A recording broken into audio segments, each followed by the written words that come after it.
in the book. And he can also pacify the most downtrodden minority groups in the United States. And he's saying, hey, get ready for sacrifice. Get ready to lose your standard of living. They're like, yay, I love Obama. They could never get away with this with a John McCain. Obama basically does a couple of things. One is, again, this idea, kick the Chinese out of Africa. Kick them out of Sudan where they get oil. Kick them out of Zimbabwe where they get raw materials. Start a civil war in Congo, another big source of raw materials. Al-Qaeda, an arm of the U.S. intelligence community, is now active in Algeria, Tunisia, Morocco. You've got a destabilization going on in Kenya around Odinga. That's Obama's cousin. This is a guy who has two children. They're Obama's niece and, well, nephew in a broad sense. And one of them is named Raul, and the other one is named Winnie, after Winnie Mandela, who did the necklacing and political assassinations in South Africa. So this Odinga is essentially a CIA destabilizing operation in Kenya, and he's got a Odinga Islamic Alliance to crush the Christians in Kenya, but this also reaches into Ethiopia, it reaches into Uganda, Congo, Tanzania, and a whole bunch of other countries in that region. So all of Africa is a battlefield in flames between the US and the Chinese, with Obama leading the charge to kick the Chinese out for geopolitical reasons. Number 7, radically expand federal control over family farms and ranches through the Animal ID and Premises ID system. Number 8, accelerate the merger of the United States with Canada and Mexico under the Security and Prosperity Partnership. He is also accelerating the transfer of remaining federal authority to unelected quasi-governmental bodies like the World Trade Organization. Number 9, Obama must convincingly play the part of the president and convince the people of the United States that the buck actually stops with him. This is critical to the globalist master plan, because in 4 to 8 years, Obama must take the blame, as Bush did, for the New World Order's horrific agenda. At that point, the elite will put a new puppet in the ceremonial seat of power and build him up as the savior, only to tear them down again. And so the process is repeated over and over. For their program to work, it is essential that the people not learn that the presidency is now nothing more than theater, because if they did, the people would stop looking at the pawns and start looking for the king. Through this system of deceit, the elite's criminal agenda can continue forever, because the people waste all of their political energy debating the media spectacle instead of investigating the globalist agenda. Number 10, it's Obama's job to sell the public on globalist policies that aren't in the people's best interest. But the overlords have many salesmen. His most important function is to protect the criminal oligarchs from prosecution while they loot the economy worldwide, start new wars, and engage in torture. They're called Generation O, and they were the key to Barack Obama's White House win. During the campaign, Barack Obama used the internet like no other candidate before him, harnessing the energy of millions of his supporters. But the question now is, what to do with this young, eager, energetic army? This gives Barack Obama and his administration contact information for so many people, so next time he needs to push his legislation, he can contact all these people. Kennedy-esque. I feel as though this was like when John F. Kennedy was elected. Shouting, smiles, and tears. It was the scope of Obama's victory that was most impressive. I saw a photograph of Obama playing basketball. And I said, you know what? I see him as a leader, and that's the world that's in his hands. Own a piece of history, commemorating the day the world changed forever. His confident smile and kind eyes are an inspiration to us all.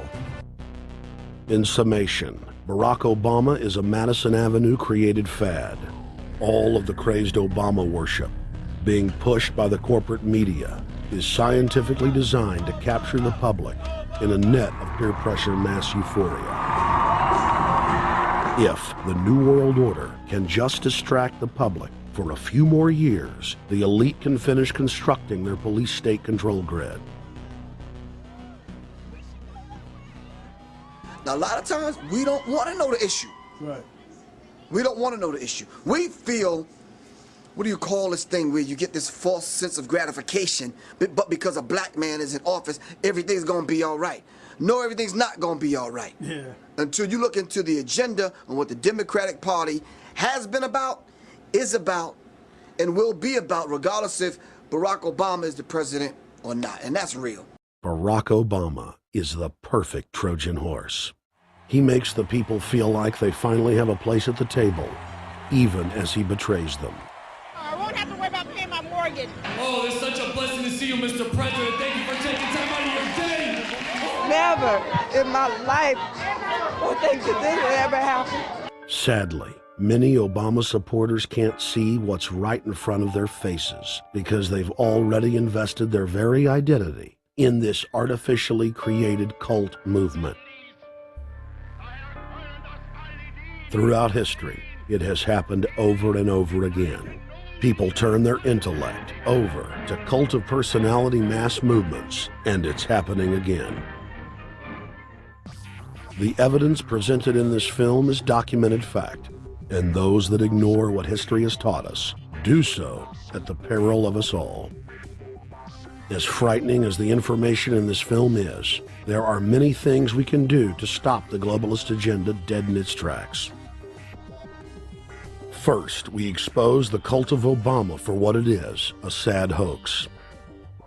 Next, realize that we are all being propagandized 24/7. Investigate all information for yourself, be it political parties, the media, or this film. Be aware of the tricks that the elite use, like the staging of false flag terror attacks and other crises. Rediscover the Constitution and Bill of Rights. Promote a culture of true liberty.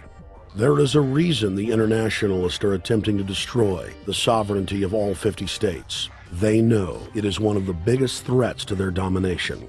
The federal government has been completely hijacked by foreign interest, and more than 25 states have recognized this fact and are moving to block the New World Order at the state level by declaring their 10th Amendment powers. But most important of all, there is a huge awakening taking place in the United States and across the world against the globalist agenda.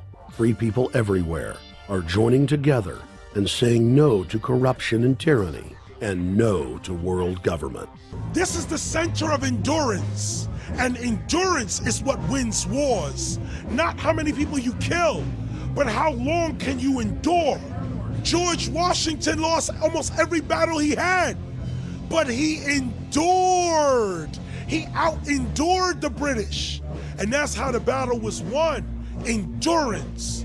And each and every one of you watching this, every single one of you, is just as important as the people who were our founding fathers, as that you are just as important as the Sons of Liberty who met in the 1770s to philosophize about freedom, to philosophize about a republic, to philosophize about a truly free country with a republic. There's 1 billion people on the planet. It only takes one to change it. Are you the one? There may be everybody in your classroom bugging out. Your whole school may be on fire with kids wild and bringing guns at, but are you the one? Nature has a way of abundance. Nature puts out a lot of stuff looking for the one. So if you're gonna go along with the trend of let's just kill each other, let's disrespect each other, then you're part of nature's plan as well, to be part of just the excess. But if you think more of yourself than just being the excess, you'll do more for yourself. Are you the one? Everybody's not gonna make it, but you have an opportunity to save yourself. Well, we don't have to look back thousands or even hundreds of years to see how dangerous this present-day situation is. We can look back to Bolshevik Russia. We can see the takeover by the Bolsheviks talking about the